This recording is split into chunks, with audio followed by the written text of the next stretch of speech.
When I think about this concept of having to find a way to de-escalate a situation, I know that when I'm working with teens, we often talk about brain states and how once someone is dysregulated, literally their amygdala gets in the driver's seat and they're just hijacked. When you're talking about resilience, how do you connect that to emotional regulation and Mhm. emotional balance? Mhm. We know that a deregulated person cannot handle another deregulated person. Mhm. So we have to talk about having your footing to be prepared to engage in that conversation. It takes so much to handle someone else that's deregulated, but if you're coming at the situation on 3 hours of rest, you will not show up the best version of you and handle that in a way where you feel proud of how you handled it, that you didn't take it personally, like we like to say, that you diffused the situation, that you responded instead of reacted. So it's intimately connected, de-escalation and resilience, because you can't handle it the best of your ability if you're not in a great state to handle it. Yes, it creates that conditioning for there to be the margin to actually think, to be in the thinking part of or the creative part of your brain instead of the survival place. Do you have a success story that you can share with us? Specifically about de-escalation. I just want to hear about a success, whether it's around de-escalation, an educator who came back to Yeah. themselves. You Yeah. I pick. mean, I think one of my most exciting, well, there's two. I'll tell you the one, back to your leadership point, because this is a nod to why leadership is so important to get this work before we reach the staff. We worked with an elementary school in Frisco, Texas. There was a lovely principal who was all in, loved the work, encouraged her staff to do the work. We worked with her staff and she had a very deregulated parent. And she had the knowledge of how to use the strategies, but also was able to just shut down the conversation and not allow the parent to disrespect her staff member. That was huge. That also created norms in her school that you will not speak to my staff in a disrespectful way. We won't allow that. So you agree when you engage with us in a meeting that you do not do that. I loved that because every single one of her teachers told me how much they just adored her and felt truly supported. And I think that's huge. That's one scenario. But then there's another one here in New Jersey. I had a lovely woman who was having the worst teaching year of her 20-year career, came to me on the verge of quitting. And I remember working with her and sharing some of the strategies that we did. And it literally turned her around and she became so much more in love with her work. But here's the other thing, she started to show up differently and be an even larger contribution to her teaching community, to her parents, to her students. She's like, clearly the district's getting more out of me now because I'm calibrated and I know how to take better care of me.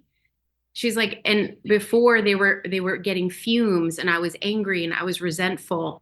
She's like, now it's a completely different experience. She's like, it's a win-win for the investment they made in working with me, Yes.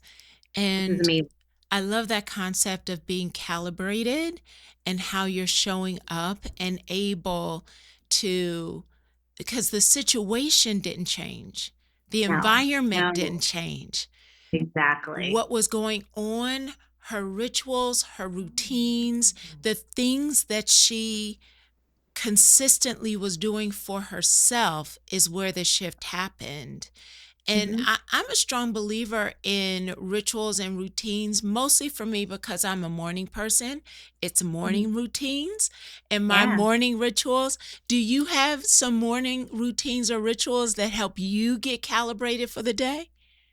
I do. I do. I'm so glad you asked that. Listen, I'll be honest with you. When I'm coaching people, I'm very real about what I'm dealing with. I am a very, I'm on the journey. I always say this to them. Listen, I'm on the journey with you. I'm right next to you. Like, I don't have it figured out. I'm trying to figure it out just like you. So, if I didn't do the very things that I suggest, I'd be a fraud. So I have staples in my life that I do, and I wouldn't be recommending them if I didn't believe in them. So, two of the things that I do for myself to just get my head right every morning is I have a gratitude journal on my phone called the 5 minute journal app, where it asks me for three new things I'm grateful for. So now that's going to force any kind of like negative thinking I've got going to some positive, which is amazing. So I do gratitude. And I also practice meditation for at least 8 minutes every morning before I start my day. Oh, same, same, same. I just had a session with a group of women actually, and talking about the first 20 minutes of the morning. And if Mhm. you're reaching for your cell phone, if you're checking your email, if you're immediately going to something that is going to cause a stress response in your system, Yeah. that's the first thing you're reaching for, you're actually setting that calibration to be off centered, and going into the deepest parts of your habits. And so, yeah, I love those. I love those. I do a devotion and 10 minutes of breathing, just and practice paying attention to my breath and getting really present all before I even get out of the bed. Once the So feet are on the good. floor. Yeah. But it's so good. It's like, it's so little, but it's so significant. It, like I say, it sets the cadence for your whole day if you take just a little bit of time for yourself. Like one of the things I learned early on from initially coaching educators and anyone. I mean, I was having corporate people tell me this. I learned they were falling into their day. Like they were hitting snooze, they were grabbing their phone, they're running out of their bed, getting in the shower, grabbing the coffee, sitting behind traffic, immediately at the effects of their life, instead of saying, no, no, no, I'm going to take 10 minutes just for me. I'm going to have a little bit of a slow start. And when they shift that, it literally shifts their cadence of how the day unfolds, right? Because it's not high stress. They're like really intentional about how the day at least begins, and then everything can go sideways later, but at least they're giving themselves that space for themselves. It sounds like really setting intention and prioritizing, recognizing that they will get the benefits in return if they make that investment up front. The Yes. it is so significant when you think of one thing that you truly want listeners to walk away with from this conversation. What would you say that is? Stop waiting for your external circumstances to be any different than they are in order to take better care of you. Because there's never, ever going to be enough time. There's never, ever going to be the perfect situation.